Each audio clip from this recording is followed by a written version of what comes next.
masyarakat gitu. Nah, sekarang kita menginjak ke sesi kedua.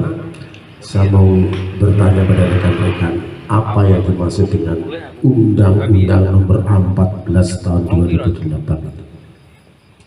Tolong dijelaskan agar masyarakat paham bagaimana masyarakat bisa memperoleh kan itu. Saya rasa Mas Rudi, Undang-Undang Nomor 14 Tahun 2008, apa sebenarnya keperuntukan untuk masyarakat itu? Waktu dan tempat kami berikan. Iya, terima kasih. Undang-Undang Nomor 14 Tahun 2008 itu kan tentang keterbukaan informasi publik itu sebenarnya lahir dari sebuah keprihatinan. Awalnya undang-undang itu dibuat di era Pak SBY. Di era Pak SBY mempunyai konsep bahwa ini bukan masalah pihak keberpihakan, tapi ada kenyataannya undang-undang di tahun 2008 itu di era Pak SBY. Nah, tujuan dari undang-undang itu dibuat itu ada semangat yang mendorong tentang bagaimana terjadinya tata kelola pemerintahan yang bersih dan berwibawa. Sehingga di situ masalah korupsi, masalah pengawasan, masalah masyarakat yang berdaya ada di situ. Terjaminnya informasi publik, masyarakat menjadi paham apa yang dilakukan oleh pemerintah, dalam hal ini pemerintah daerah itu. Jadi semangatnya semangat luar biasa.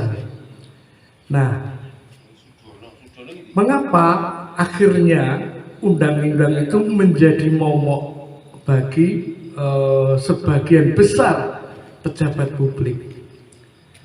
Di era yang seperti sekarang carut marut, katakan seperti saja di pemerintah Kabupaten Magetan itu kan carut marut. Ini terbukti dengan ranking transparansinya Kabupaten Magetan itu ada di 3 nomor bawah, ya bagus ya, di 3 nomor bawah. Artinya se-Jawa Timur, artinya dari 38 Pemkab itu artinya bahwa sebenarnya di Kabupaten Magetan itu harus ada sebuah gerakan yang membuat bagaimana tata kelola pemerintahan ini menjadi baik, sehingga efeknya masyarakat menjadi berdaya. Nah, ketika masyarakat berdaya dengan informasi publik yang disampaikan, yang diterima, pemerintah masyarakat itu akan turut serta mengawasi. Iya. Satu gantian. Pak Rudi tadi menyampaikan harus ada pergerakan. Nah, ini saya tertarik. Pergerakan yang bagaimana maksudnya? Pergerakan dari masyarakat atau pergerakan dari pemerintah itu sendiri? Tolong yang dimaksud dengan pergerakan. Iya, tentunya yang harus memulai pergerakan agar masyarakat menjadi berdaya itu adalah kelompok-kelompok masyarakat mendorong pemerintah daerah untuk lebih patuh pada undang-undang tentang keterbukaan informasi tersebut. Karena pada kenyataannya efek dari tertutupnya Magetan, salah satunya seperti yang siang tadi kita diskusikan, tidak akan pernah ada investor masuk ke Magetan. Karena di Magetan itu tertutup, informasinya tertutup. Jadi data atau angka terkait apa yang dibutuhkan oleh investor itu gelap. Yang pertama itu. Yang kedua, tidak akan pernah terjadi pengawasan oleh masyarakat, karena masyarakat juga tidak mempunyai informasi yang harus diterima dari pemerintah daerah. Iya. Terkait dengan mic-nya cuma satu. Ya besok-besok lagi kita semoga ketika broadcast sudah ada mic-nya, masing-masing memiliki mic dengan volume yang sama kan gitu. Iya Pak Rudi, apa keuntungan masyarakat dan bagaimana masyarakat itu bisa memperoleh informasi itu bagaimana caranya, kan itu. Tentunya keterbukaan informasi publik itu kan keperuntukannya untuk kita semua, kan itu, untuk keterbukaan, untuk transparansi, kan itu. Terus bagaimana masyarakat bisa memperoleh itu? Dan kalau masyarakat tidak bisa mendapatkan, bagaimana? Tolong dijelaskan.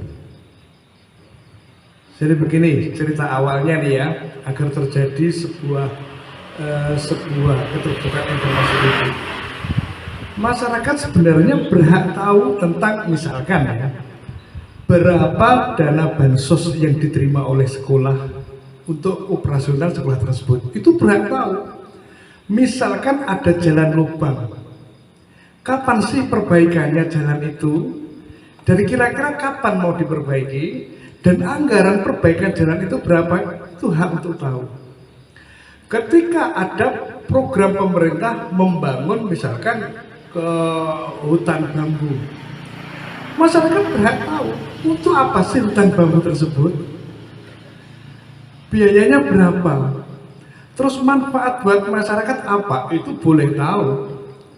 Terus sampai kepada BPJS, kenapa BPJS itu pemberlakuannya kok hanya 3 hari? Setelah 3 hari sembuh tidak sembuh, pasien harus pulang. Harus sembuh tidak sembuh.